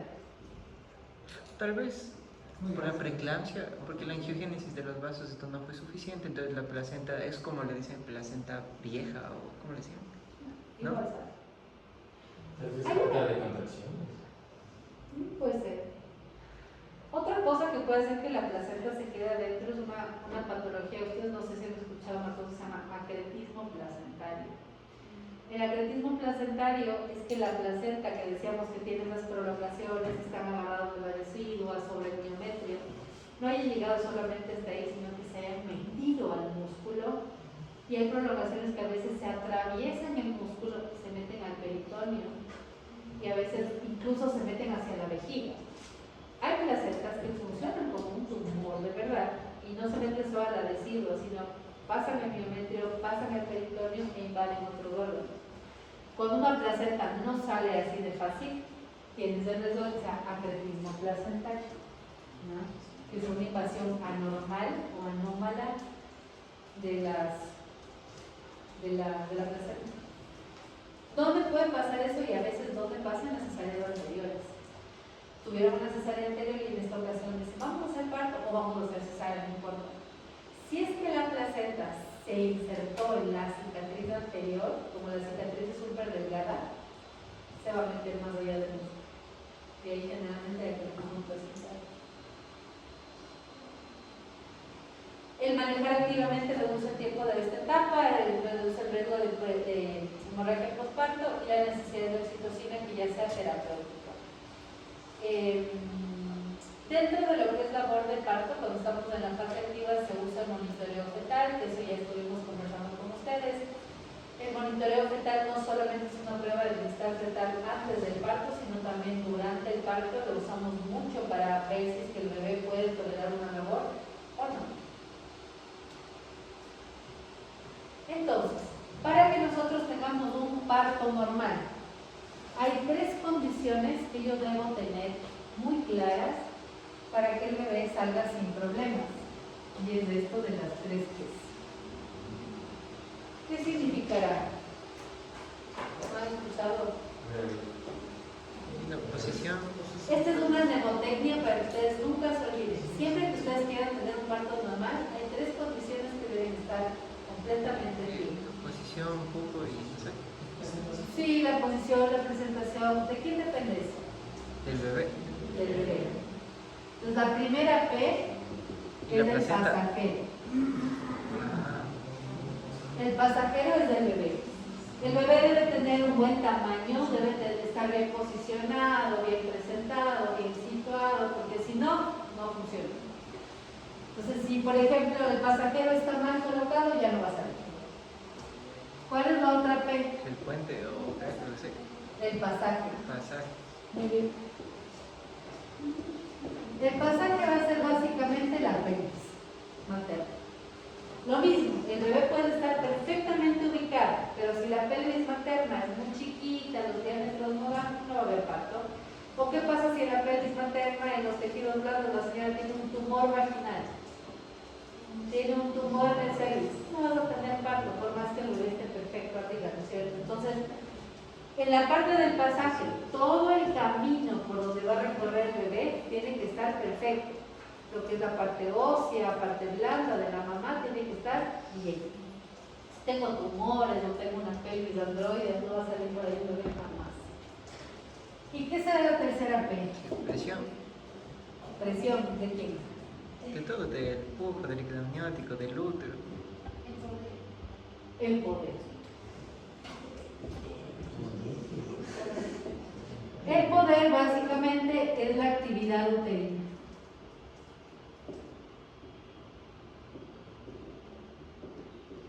O las contracciones, ese es el poder. Yo puedo tener mamá perfecta, bebé perfecto, pero si no hay contracciones, pues es muy malo. Si yo no logro que la paciente tenga contracciones para dilatar el cuello, hay que puedo tener la pelvis más magnífica, el bebé más bien presentado del mundo, pero si no tengo contracciones no sale. Entonces, ¿qué es lo que yo necesito para que haya un parto normal, un parto eutóxico y no distóxico? Es que tenga un pasajero en buenas condiciones, un pasaje súper bueno y el poder de las contracciones sea suficientemente bueno, frecuente, intenso, que yo necesito para que haya pues, una labor de parto. ¿Ya? Entonces, hasta ahí estamos claros.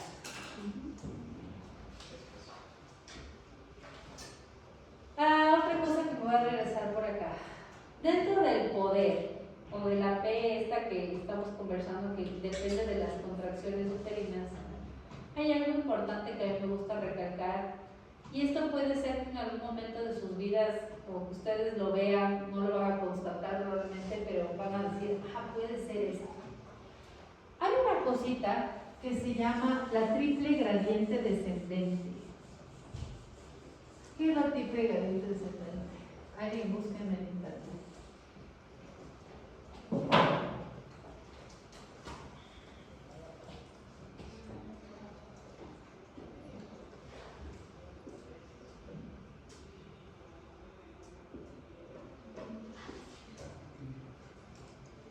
¿Quién encontró? Dice que son las características fisiológicas de las contracciones durante el parto femenino. La propagación descendente, la intensidad decreciente y la duración decreciente. Perfecto. La duración al menos de 45 segundos. La intensidad de más de 40 milímetros de mercurio. Y la dirección tiene que ser hacia abajo.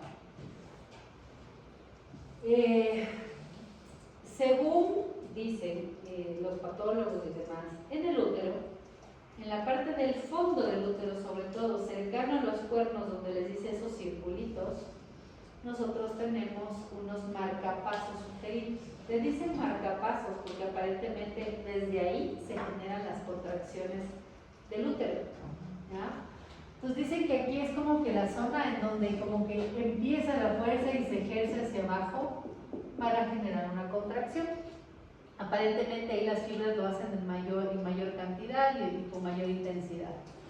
Esos dos marcapasos existen y se cree que el principal marcapasos está del lado derecho de todas las mujeres. Está del lado derecho de todas las mujeres. Entonces dicen que ahí es como que donde se generan las contracciones máximas.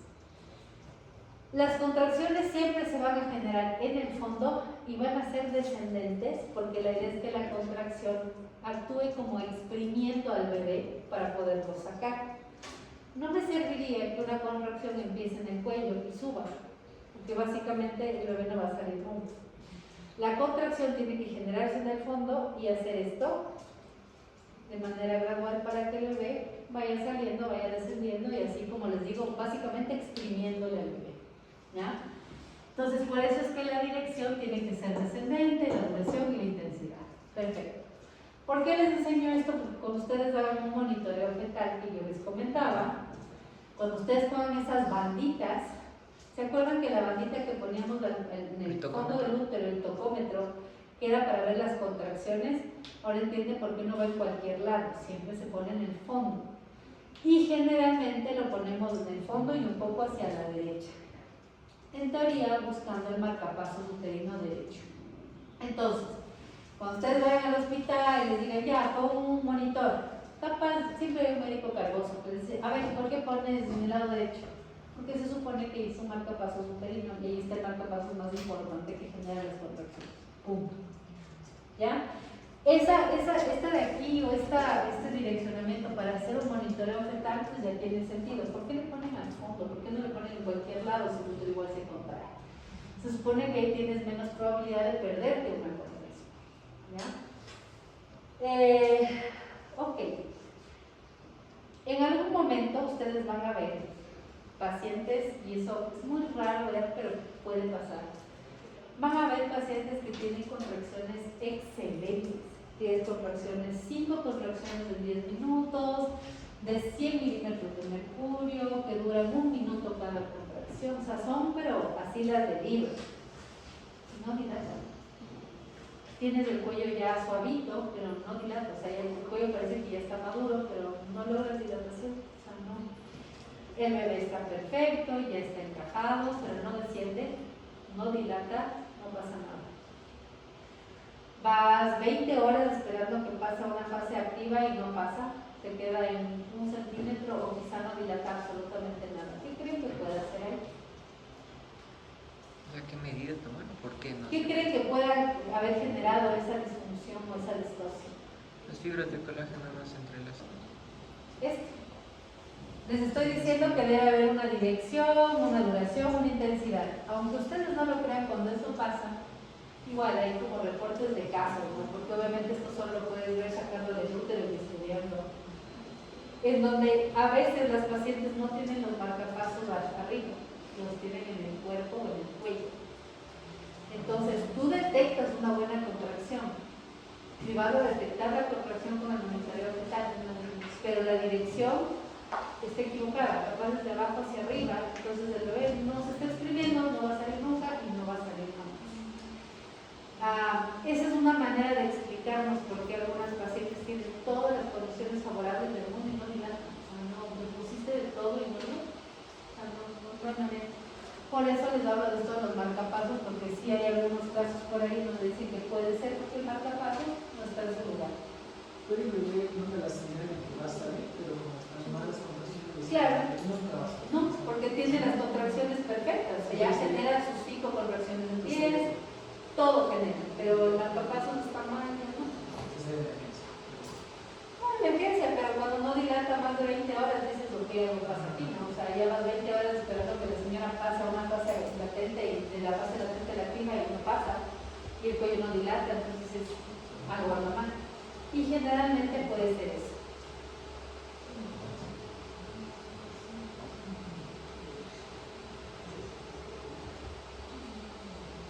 Muy bien, entonces estábamos en esta parte. Si se dan cuenta entonces, todo lo que significa una distosia del amor del parto.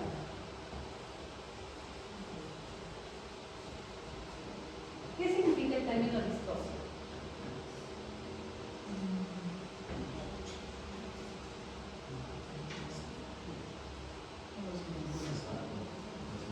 Qué bueno, todo lo que puede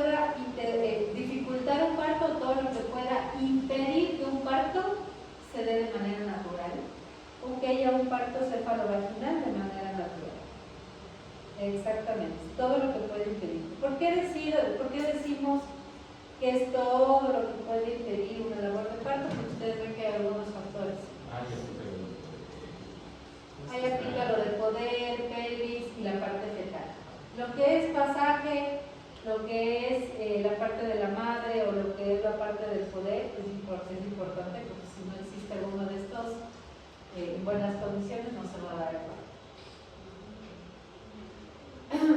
Dentro del bebé y del pasaje, ustedes ven que para que hagan estos movimientos cardinales, que es de lo que estábamos hablando hace un ratito, yo necesito que la mamá tenga una pelvis buena para que el bebé pueda hacer los movimientos que necesita hacer, y obviamente el bebé necesita tener un tamaño y una posición y una situación completamente buena también para poder hacer los movimientos sin quedarse trabado o generar algún problema a nivel pélvico.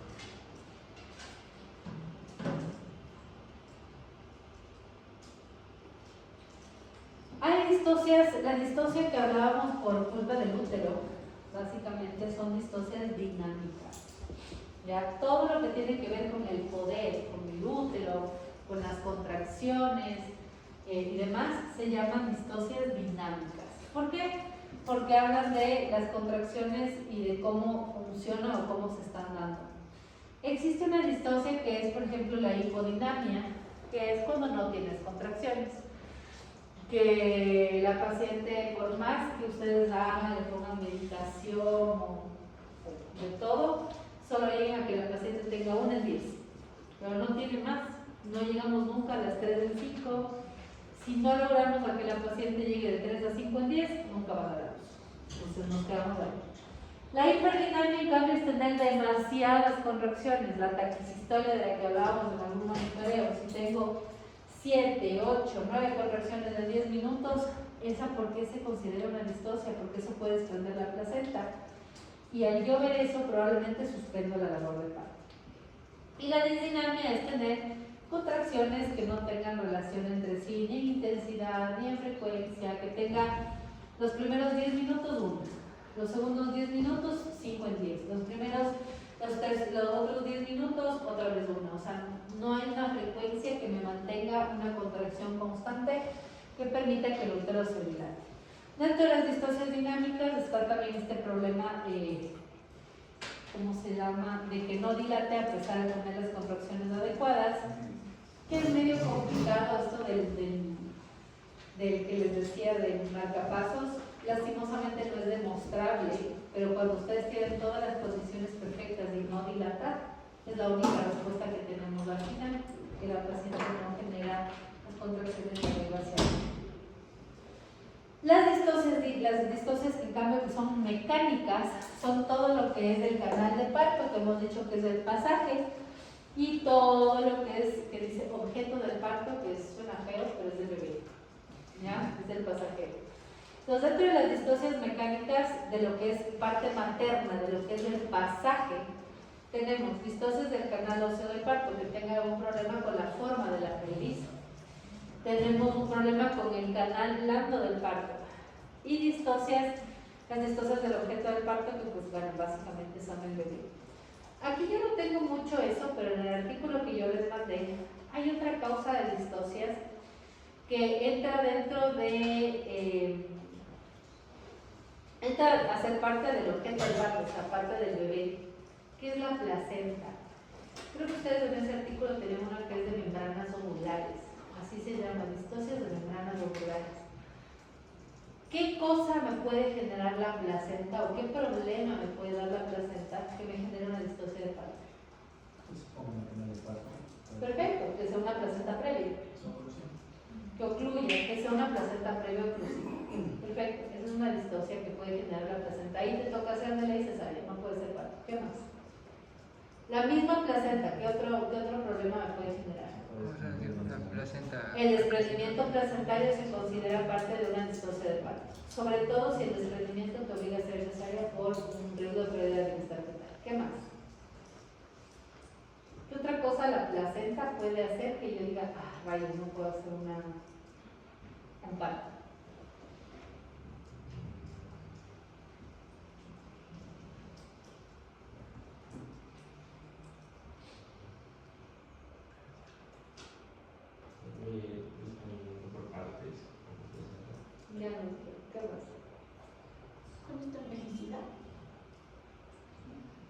puede desprender cotiledones dentro de... O sea, se puede por ahí. Podría pasar, pero no es Alguna adherencia.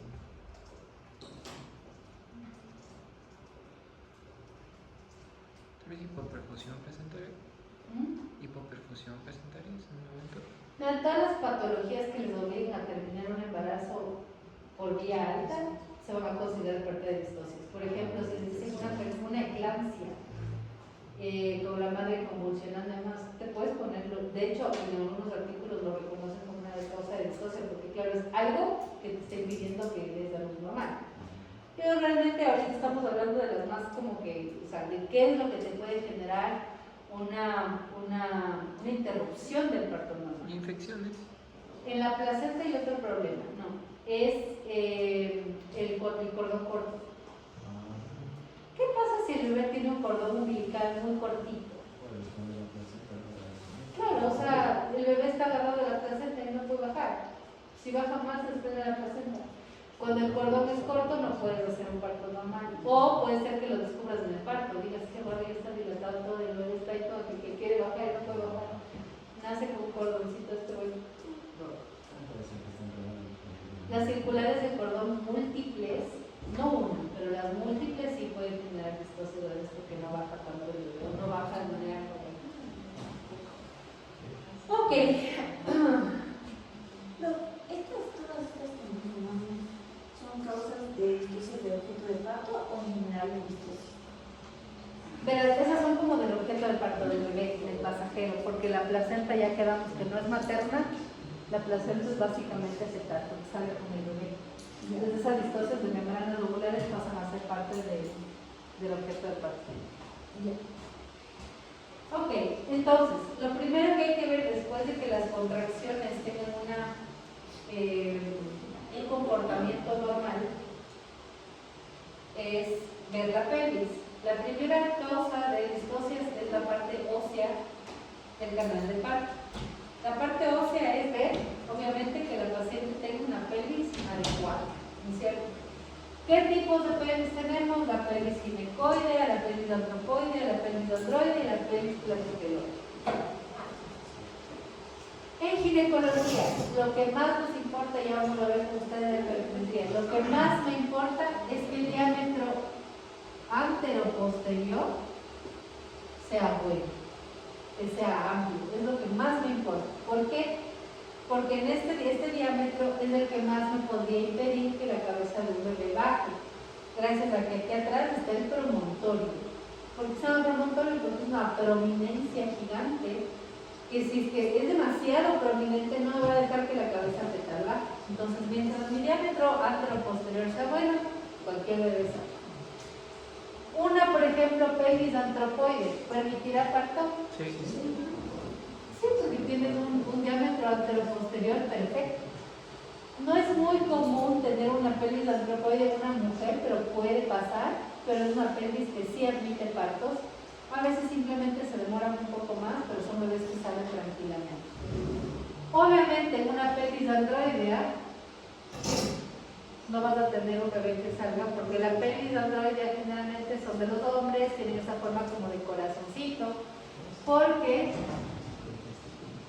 tienen un promontorio demasiado prominente, entonces no sería una pelvis que admita un parto. Tener una pelvis androidea en una mujer es extremadamente raro, ¿no? A menos que haya hecho mujer, que no va a estar embarazada. Ahora nos toca hacer de tantas. Bueno.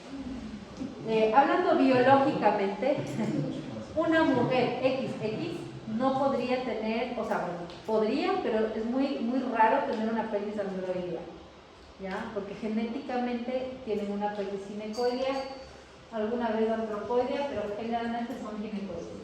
Y la pelvis platypeloidea, que es esta pelvis que obviamente el diámetro anteroposterior es más pequeño incluso que el de una pelvis androidea y que no admite un parto.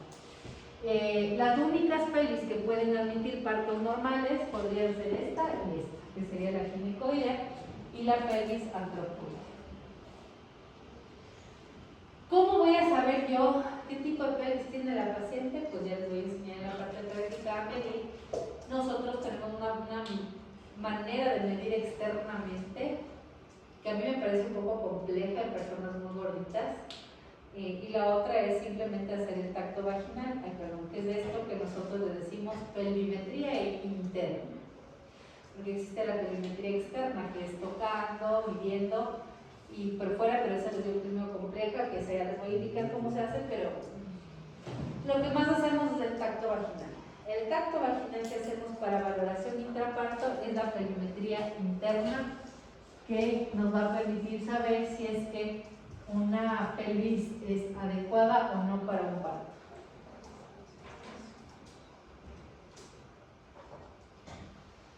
Las distocias del cervix o distocias vulvares o tumores son parte del canal o del pasaje, como decíamos, pero ya no son causas óseas, sino causas de tejidos blandos. Tumores, que la paciente tenga verrugas genitales gigantes que interrumpan el paso del bebé, podría ser pues causas de estos problemas. Por ejemplo, una distocia de cervix, que la paciente haya tenido alguna cirugía en el cervix y el cervix sea estenótico, que esté como cicatrizado, como que tenga un callo encima, ese cervix no se va a abrir nunca. Que tengas en la parte vulvar, cáncer vulvar, tumores vulvares, cáncer del cervix, no puedes dar a luz así. Si tuvieras verrugas genitales por papiloma, que suelen ser a veces unas verrugas gigantes que obstruyen el canal de parto, es una causa de distocia. Las verrugas chiquitas no, solo cuando se comportan como algo que obstruye el canal de parto. Muy bien, chicos, nos vamos a quedar hasta ahí, porque les veo ahí que estamos subiendo atrás. Para el día jueves vamos a terminar de ver todo lo que son distocias con respecto al feto, o sea, todo lo que tiene que ver el pasajero. Vamos a terminar de ver eso, vamos a ver